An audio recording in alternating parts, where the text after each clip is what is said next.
मेरा नाम सरिता नेगी है। मेरी बेटी जो है मिहिका नेगी, वो 16 साल की है। पिछले साल 2022 में सितंबर उसके रिंग फिंगर में और घुटने में अचानक से दर्द स्टार्ट हो गया। उसकी उंगली जो थी, राइट फिंगर जो ये वाली उंगली थी, वो टेढ़ी हो गई और स्वेलिंग आने लग गई। ऐसे ही राइट लेग में उसके घुटनों में स्वेलिंग आ गई और उसमें पानी भर गया। उसके बाद हमने उसका ट्रीटमेंट स्टार्ट किया। तो पहले तो डॉक्टर ने ऐसे ही दवाइयाँ दी, उनको भी समझ में नहीं आया। फिर उसका टेस्ट वगैरह कराया, 1 हफ्ते बाद टेस्ट कराया तो उसमें पता चला कि वो HLA-B27 पॉजिटिव है।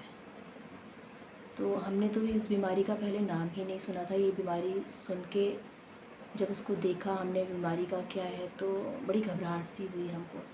तो किसी ने बताया कि आप अपोलो में दिखाओ, तो हम अपोलो ले गए उसको, दिल्ली के रूमेटोलॉजिस्ट के पास। तो वहाँ उसका 2 महीने हमने उसका ट्रीटमेंट किया, पर उसमें जो थी स्टेरॉइड की गोलियाँ दी जाती थी, जो कि स्टेरॉइड अपने आप में ही बहुत ही हानिकारक होती हैं। तो मैं उसे स्टेरॉइड नहीं देना चाहती थी, बट उस समय हमारे पास कोई रास्ता नहीं था, हमें कुछ पता भी नहीं था। तो हमने उसका इलाज जो था 2 महीने तक अपोलो से ही कराया।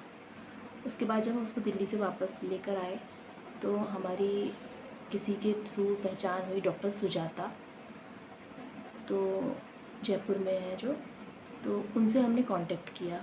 उनको मैंने सारी रिपोर्ट्स दिखाई। मेरी बेटी HLA-B27 पॉजिटिव थी और ANA भी उसका काफ़ी बढ़ा हुआ था। उन्होंने उसकी पूरी रिपोर्ट्स देखी, चेक किया और उन्होंने हमें ऑनलाइन ही सारी दवाइयाँ बताई बेटी के लिए। और परहेज़, जितने जो भी परहेज़ बताया, वो हमने बेटी का परहेज़ स्टार्ट किया।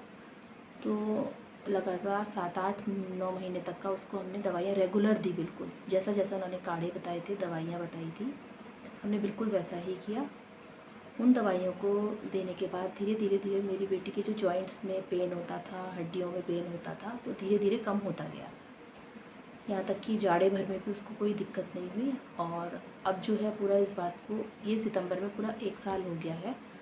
तो ऐसी अभी तक तो भगवान की दया से उसको ऐसी अभी कोई जॉइंट्स में पेन और ऐसा कुछ भी दर्द नहीं होता है। ANA वो उसका नेगेटिव हो चुका है। HLA-B27 अभी वो पॉजिटिव है, बट उसके में कोई भी सिम्टम्स जो होते हैं वो एक्टिव नहीं है, कोई भी सिम्टम्स उसके दिखाई नहीं दे रहे हैं। तो इस बात की मुझे बहुत खुशी है कि मेरी बेटी जो है अब वो पहले की तरह सब कुछ अपना कर ले रही है। बस उसको जो खाने पीने की जो डाइट है, वो जो डॉक्टर सुजाता ने बताई है, मैं उसी के अकॉर्डिंग ही दे रही हूँ। और अभी वो बिल्कुल ठीक है, अपनी पढ़ाई लिखाई भी कर रही है, और सब कुछ अच्छी तरीके से चल रहा है। तो मैं डॉक्टर सुजाता को बहुत बहुत धन्यवाद देना चाहूँगी कि उन्होंने मेरी बेटी का इलाज बहुत अच्छे से किया, बहुत अच्छे से हमको गाइड किया, क्योंकि ये इस बीमारी के बारे में मुझे कुछ भी नहीं पता था।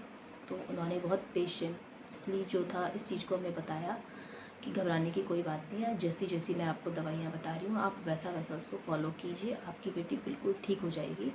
और लास्ट में ऐसा ही हुआ, मेरी बेटी अब बिल्कुल ठीक है। और आगे भी मैं उनके डॉक्टर सुजाता के संपर्क में हूँ कि उनसे कुछ भी राय मशवरा लेना होता है तो मैं उनसे कांटेक्ट करती हूँ, और वो मुझे बहुत अच्छे से पूरे डिटेल से उसकी डाइट और उसकी दवाइयाँ बताती हैं। इसके लिए बहुत बहुत धन्यवाद।